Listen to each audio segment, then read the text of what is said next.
Hey guys, this is Gwydion, and this is the second in a two-part video series I'm doing to show you how to play a game called Map Maker by One Page Gaming and how to play it in Fantasy Grounds. With his permission, I converted this module and I'm putting it out on the Fantasy Grounds forums for all of you to play. It's a fun game, really fun game. I got it because I wanted something that would be a little bit easy to set up so I could play with my girls in a pinch and not have a ton of setup in advance. So I explained all that in the first video, so take a look at that. This video is about the boss encounter. So as a reminder, One Page Gaming was kind enough to allow me to convert this and put it on the Fantasy Grounds forums. There was also a gentleman that goes by RoboCoppa on the Fantasy Grounds forums. He had done an Italian conversion in Morecore. So I took inspiration from that, and with his permission, took all the tokens he did, like this wonderful round tracker down here, which is really cool. I'm just using my middle mouse button to change the number. Pretty cool. And there's also a gentleman called Crossel who did a summary of the rules, which I used extensively in my module. So as a quick reminder, either if you go through all 49 levels and then get to the 50th, you'll fight the boss, or if you roll the 6 dice for your encounters for each round, and it is above, the results are above the numbers that's up here, you'll fight the boss. So let's jump right in. So here are kind of the summary rules I put together on the boss fight. So the first thing is you do a boss selection. There's actually 12 bosses. The ones in white, these 6 here, are easier, and they came with the first Kickstarter game that he did, and I believe because he did so well in the Kickstarter, it unlocked stretch goals, which added these bosses, which I think are a little bit more challenging. I haven't fought anything yet, so this will be the first for me. Hopefully it'll work well to show you how this works, and hopefully I set it up right. All right, so I'm going to go to the easy table, rollable tables. Let's roll 3, Hero Hunter. Uh-oh, I don't know this guy at all. I looked at a couple of them. I did not look at the Hero Hunter. So this is his like card that you would get if you had the physical game. And it kind of walks you through his action each round, and I'll explain that. There's also a hatred rule, which means he is going to target one of the 2 heroes more based on the level of hatred he has for them. We'll go through that. His skills, these you can read the rules and figure out what all this means, but I've actually converted this. Special rules are for the game that you would play after you finish the entire dungeon, all 6 dungeons, so we're not going to get into that. All right, so click on the Hero Hunter tab, and here is the NPC I created for him. So each boss is set up differently, so you have to set up all these rules. For him specifically, you roll 66 and pick the highest 4 results, and you distribute them, and this is always different for every hero, and you can see it up here too. Skill points first, hit points or health points, attack, and then defense. So I'm going to put this down here. Click on his sheet and roll the initial values. Oh, that's interesting. Wow. Talk about polar opposites. All right, so I have to take the top 4, so he's going to have 3 6s and a 1. That's really interesting. So skill points is right here. So I'm going to put that at 6, but then you also add the number of heroes to each to set up the hero's 4 attributes. So his skill points are going to be 6 plus 2 because we've got 2 heroes, Rob Toohey the mage and Gwydion the fighter. And then the next one's going to go to health points. So he's going to have a lot of health. He's going to have 8 health. The third will go to his attack. So the way I set this up, I set up his basic combat die and attack, if you remember how we did the initial setup. So then I'm going to do a plus. And since that is 6 plus 2, because I rolled 3 6s and plus 2 heroes, that's going to be a plus 8. Ooh, it's going to be brutal. And then finally defense, which is only 1. That's good. Plus 2 is 3. So the same thing on defense, I'll add a plus 3. So that's the 1 plus the 2 for the, number of heroes. Geez. All right. So now that I have that all set up, I'm going to drag him into the combat tracker. And it doesn't really matter, but I'm just going to put me at 20, Rob at 19, and then the Hero Hunter at 3, because the heroes always go first, and I'll show that. All right, so let's go down here. So we got that all set up. And in the map detail, you could record the boss if you remember this. So now that we know we did Gwyd's dungeon, so now we know the boss is going to be the Hero Hunter. So if you want to do that, and we can say, hey, let's just say we ran into him on the 42nd level of the dungeon. The danger is something that you fill in after the encounter. And Map Maker, I should have put this initially. You fill that in the beginning as Gwydion. So I'm the one that, or actually, you know what? I think you wait. The person that deals the final blow can put down their name there and record it for history. All right. So we're going to get back to this. And boss setup, we've done. Fighting the boss. Heroes go first. So it's basically what you're familiar with before. It's the hero score, combat die roll. I think that's a little, yeah. So let's start, and I'm going to go to me, and I will roll an attack. Now, I'm going to assume that I'm much farther into the dungeon, so I'm going to give myself a 6. I don't know what I'd be at, but let's just say I get a +6. And I'll just do one round anyway to show you guys. So let me get back to this. Attack. Oof. So I rolled a 1 + 6. So my attack is 7, and his defense, remember, we look at his defense. His defense is a 1d6 + 3 because he only rolled a 1. So let's roll defense. 1, 4. So I actually hit him, and that always does 1 damage. So let me go up to him, take off 1 health point to 7. And one thing I always forget when I'm playing the regular game is I need to jump back in, and I need to record hatred on my sheet. So I do have hatred listed here. So we need to look on him, and I did put into the notes section what the hatred is, the hatred levels. So I attacked him, so that means I get a +1, and then I also damaged him, so +3. So I'm at a 4 for hatred. All right. And that should be it for me. And then I'm just going to go directly to make this video shorter. Rob would have the same attack, and then we would go to the Hero Hunter. So now this is where it gets even more interesting because he has kind of a whole AI on what to do. So I am going to look at, actually, I guess I have to look at it right up here. Sorry. So all heroes encounter a trap. So now that it's his turn, that's the leftmost. I don't think we have a trap yet. So let me just read through this. Is the spell point value greater than 0? Yes. Skill points. I always say spell points. Are there any traps? Not yet, so I think I'll have to set those up. So I'll say no, cast skill trap, cross out 1 skill point. So his skill points goes to 7. He had a lot of those. And cast skill trap. So let's look on his sheet and see what is trap.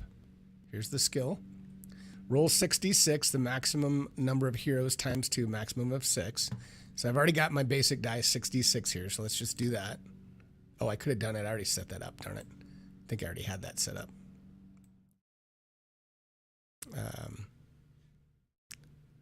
The number of heroes. Oh, the number of heroes times 2. So I'm sorry. That's why I haven't really done this. So the number of heroes is 2 times 2 is 4. So we'll just change this to 4d6 for the trap. Sorry, guys. I'm doing this as I learn it myself. All right. So now let's read what we do. Put the dice onto the squares in order from left to right. 1, 2, 3. Oh, so there's a maximum of 6. Okay. Put the dice onto the squares in order from left to right to indicate the basic die for each trap. So let's just do that. So we've got a 5. I hope I'm doing this right. Oop, I didn't set this one up in advance, so that's fine. So we got a 5. Then we got 3, 4, 5. So we'll do a 3. Do this real quick. 4.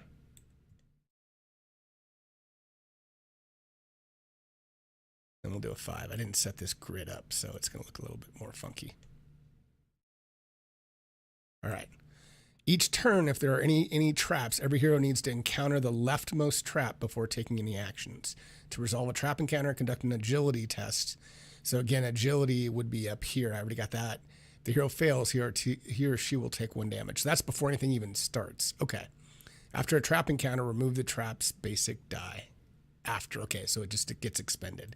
So I don't think you start with it because the heroes start first. So I think I did that right. So after he's done that, that's his action. So then maybe I'll just go through. So then I'll go through my round again and I'll say, hey, I attack him. And actually, is there anything else? Anything else in the way of hatred? Is damaged, is attacked, is attacked. Throwing knife is healed. Yeah, if you get healed, you add 2 to your hatred. So I'm going to say Gwydion's just going to attack him again. So I'm just going to do my attack roll. 3 plus 6 is 9. And again, his defense roll. 6 plus 3 is 9. So I did not. So in this case, I don't get damaged by that. They don't attack you back on the boss. And that's unlike the other kind of normal encounters. He doesn't attack you back. He just defends. But he's successfully defended. But remember, I attacked him. So because I attacked him, I add 1 more to my hatred. And I think that just keeps it. It's a running total. And the only time it goes down is like if you're hurt or if you're attacked, then he has a little less hatred for you because he hurt you. So, all right. So we'll say that, and we'll say Rob goes through his turn, and then let's get back and we'll do 1 round with the traps. So let's say we're back around. It's his turn. All heroes encounter a trap, leftmost. So I wonder if that's what I didn't read is each turn, if there are any traps, every hero needs to encounter the leftmost trap. Okay, so that does tell me what I need to know. So we all do this one. It didn't say to put them in order from high to low, so I'm just going to keep it where it is. So if we have to do this, then that's going to be a basic dice. So I don't know if I set that up. Trap. So let's go back to 1. So we can roll the attack here, and then we'll do, because that die is a 5, I can just do 5. And I could have just done this in using the dice down here, but let's just do it. 6. All right, so that's 6. Well, wait, why didn't it do that? Oh, 1d6 plus 5. Oh, did I do? Oh, I did the throwing knife. Sorry, guys. We'll do the trap. Ooh, 6 plus 5 is 11. Holy moly. And then I have an agility test that I would do. So if I do an agility test, I fail.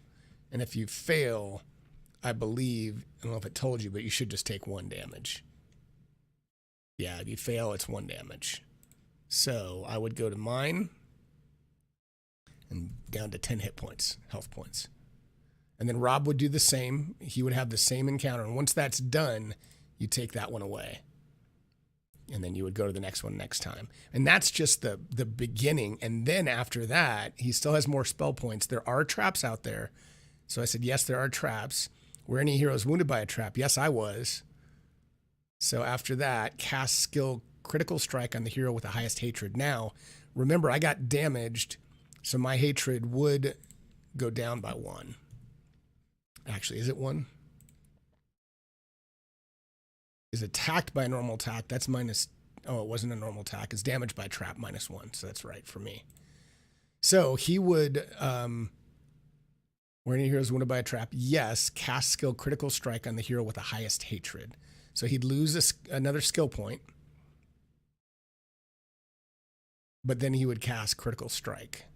When the hero focuses on the trap that injured him or her, the hero hunter rushes out and delivers a critical strike to that hero. The hero takes 2 damage. Oh my God. That's just a straight up attack, right? Critical strike. Let me read that again. That's brutal. Are there any traps? Yes. Cast skill on the hero with the highest hatred. But critical strike looks like it just hits you. When the hero focuses on the trap that injured him or her, the hero hunter rushes out and delivers a critical strike. Wow. So that literally would that would be his attack. And then I would lose 2 hit points. One thing I just realized I forgot, and I'm not going to redo the video, but one thing we need to make sure of is you do have to record the dungeon threat level at the beginning of this encounter. So I think I said we were at level 42 or 43. Let's just assume we were. So that would be right around here. So that would be a +8. So it's important to remember that you would always have, when he's fighting or he's defending, he gets to add the dungeon threat level. So it's going to be the combat die plus the defense value plus the dungeon threat. And then again, when he attacks, it's the boss value, the combat die roll, the attack value, and the dungeon threat. So remember, I did create hotkeys. So I have my shift key, but you can also go up into the modifier. And if you want, so if that dungeon threat, what did I say? It was 8? Yeah, +8. So every time before he rolls anything, you can click on this and then it's going to put that in the combat tracker. So if we did that, and if he was defending, so let's open him up again. Oh, I lost his hero sheet. So if he was defending and I clicked on that, I can roll his defense now. And he got a 1, but he got +8. He already had +3 for his defense because of what he initially had rolled to set up his defense. And then he gets +8 for the threat. So that's how you do that. So basically, and again, hatred goes up every time. The only other thing is whenever he attacks and misses, he gets more angry.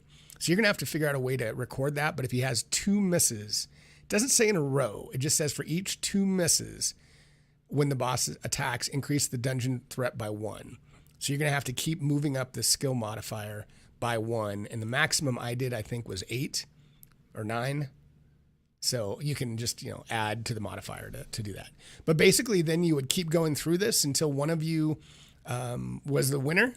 So again, you have all of his different, you have his whole AI right here on how he acts. So it's going to be different depending on, is the trap out there? Is somebody hurt? Are they not? So it's pretty cool. It's pretty neat how each one of those is different. And each boss is completely different, which is pretty neat.